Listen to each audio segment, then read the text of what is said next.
Hi, today I'm going to talk about an interesting subject, which is gameplay versus gimmick.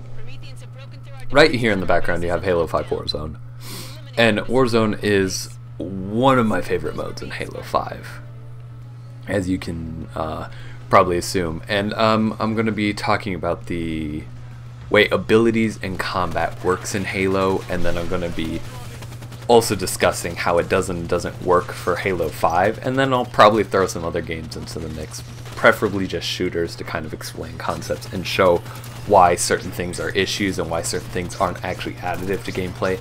They're just there to be there. So for one thing, if you're a huge Halo fan, you know the three tenets of Halo, or the three pillars: guns, grenades, and melee.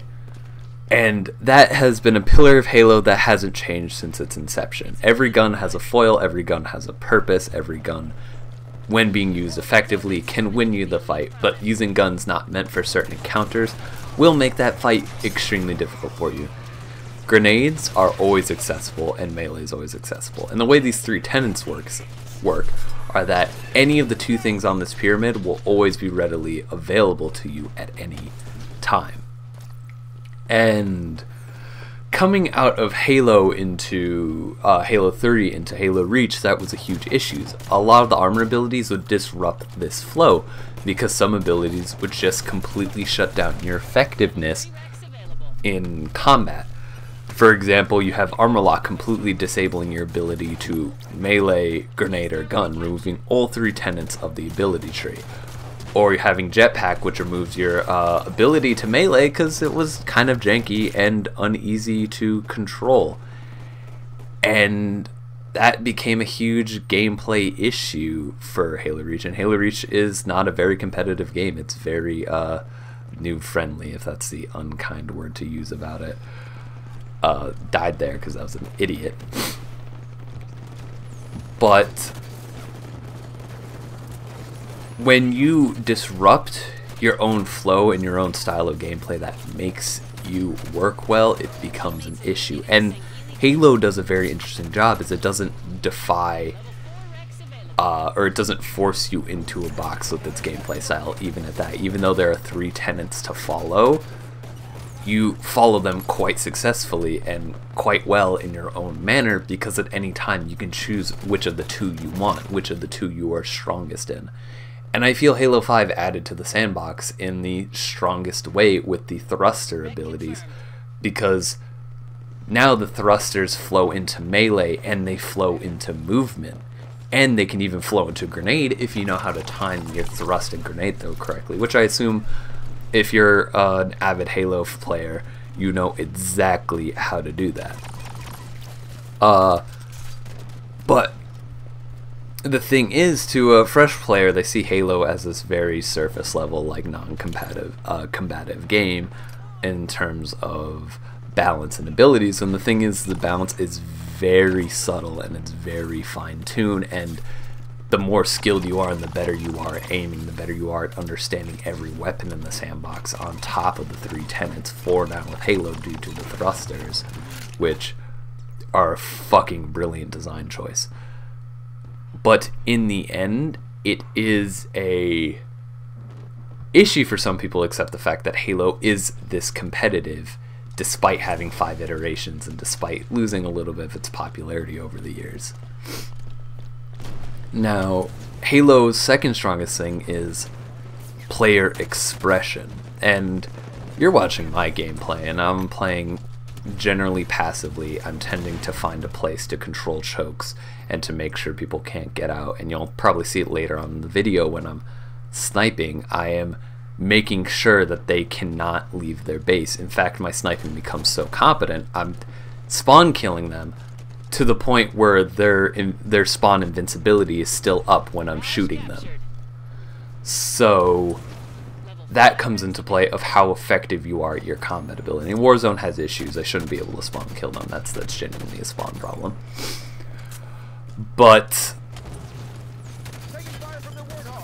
when you look at gimmicks such as armor abilities war, and Halo 4 exasperated the armor ability problem because everyone just used thruster pack, and it was a logical progression to not use thruster pack anymore.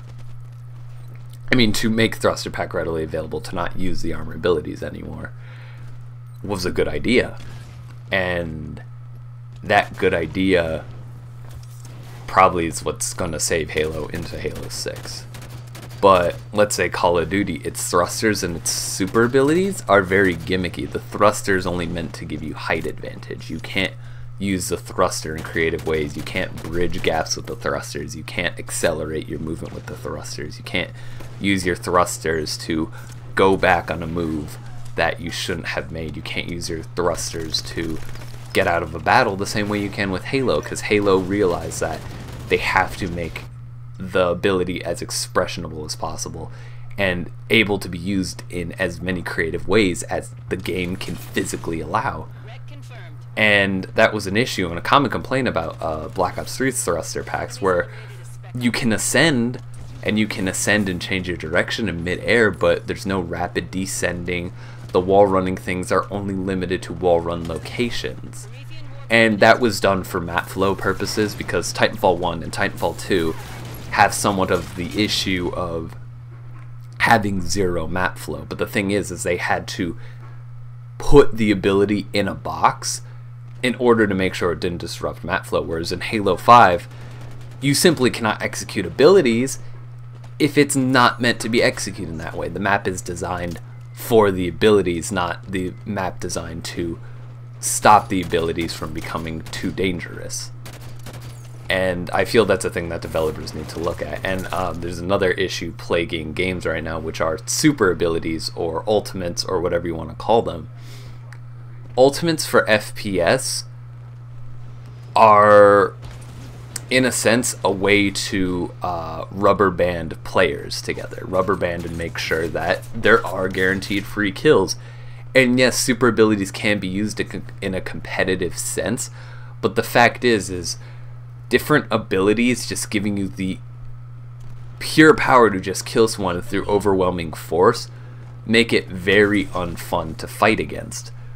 Because, for example, in Destiny, you can't stop a Titan Smash unless you are 100% prepared, and even then you have to run into latency issues and the unpredictability of the other player. And Destiny has a shitload of latency issues. Overwatch minimizes this issue. I still don't like the use of supers, because of this ability that only comes around once in a while based on recharge rate and kills like any other super ability.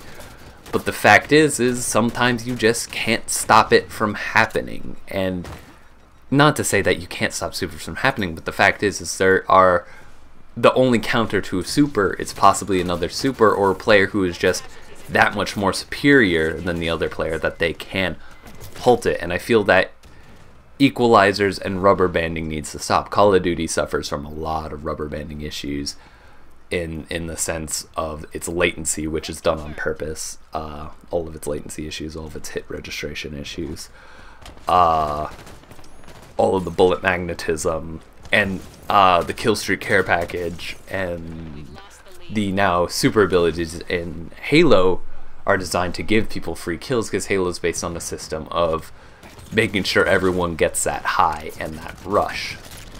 And it makes sure that it gives you the rush just enough times that you stay interested, but not enough that you get bored with the game. And I'll be guilty. I play Halo because of the rush of getting those high kill games and crushing other players. But at the end of the day, it becomes a weakness to that game. And I'm not saying I'm some excellent player. I'd say I'm average, above average on some days. And that is just an issue with its design, with its comfortable playability. Games, I think, need to move back towards a more competitive, equal standing field, because equal standing genuinely proves skill. There isn't a foil to you. The only foil to you is that the other player is genuinely superior in a gunfight and thinks faster than you. You know, understands the limits to your gameplay ability. For example, the 4 tenets in Halo, because even then, each of the 4 tenets now that exist have counter abilities, have counter plays. So I think expanding the roster and maybe making more less gimmicky abilities readily available will increase the amount of skill in the game actually gets. Also, bullet magnetism, which was a huge issue for Halo 4. Bullet magnetism has been heavily reduced in Halo 5, and actually it's been made part of the gameplay for Warzone, in the sense that, you know, for example, the Halo 2 battle rifle has increased bullet magnetism. Certain battle rifle attachments have increased bullet magnetism. So if you need increased bullet magnetism for your gunfights, you can choose that, but you have to sacrifice other superior attachments that would give you an edge in combat. So even then, it's taking bullet magnetism and it's turning it into something that does not coddle the player, but instead it doesn't hurt the stronger players because they can get stronger advantages, while the weaker players who have poorer aim get minor advantages to their aim. Leveling the playing field. And I feel if you're going to do bullet magnetism, you either got to do it like that or you got to take it out. It makes you very uncompetitive to have bullet magnetism. And Destiny in its year 1 had a huge issue of bullet magnetism because of, if you remember, the trials of Thorn Cyrus. Thorn had high bullet magnetism due to hand cannons pre 2.0, and it was not enjoyable to play. And it just made it so you could only run one type of gun. And if you do things like Widowmaker or McCree's shooty bang bang thing, I think that's a good idea. That's a very good idea of balancing bullet magnetism, because it turns it into a gameplay aspect, and it turns it into a way you can play the game interestingly. So, just food for thought on gimmicks and expressionism in combat, and a little less coddling of players. Like, I feel if you're going to play a coddling game, you should play a T for teen or an E for everyone game. I know Halo 5's T for teen, but that's for other issues of not wanting to include blood to expand their market. Otherwise it would have been an M game.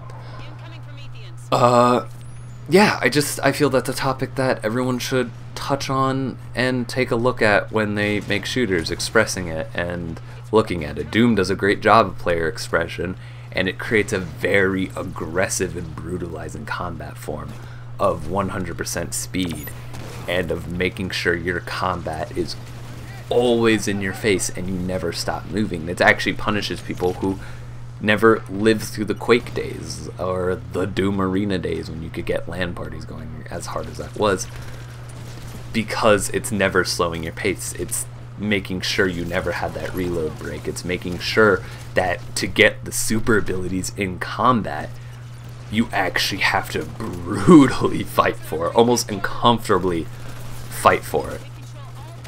And I just want to put that out there for people to think about when they play games and when they talk about competitiveness and expression and gimmicks, because it makes a really full, fun, and comfortable environment to truly give tools to the player in combat, and to truly make sure that they have to fight and express themselves as best as possible. So, love you guys.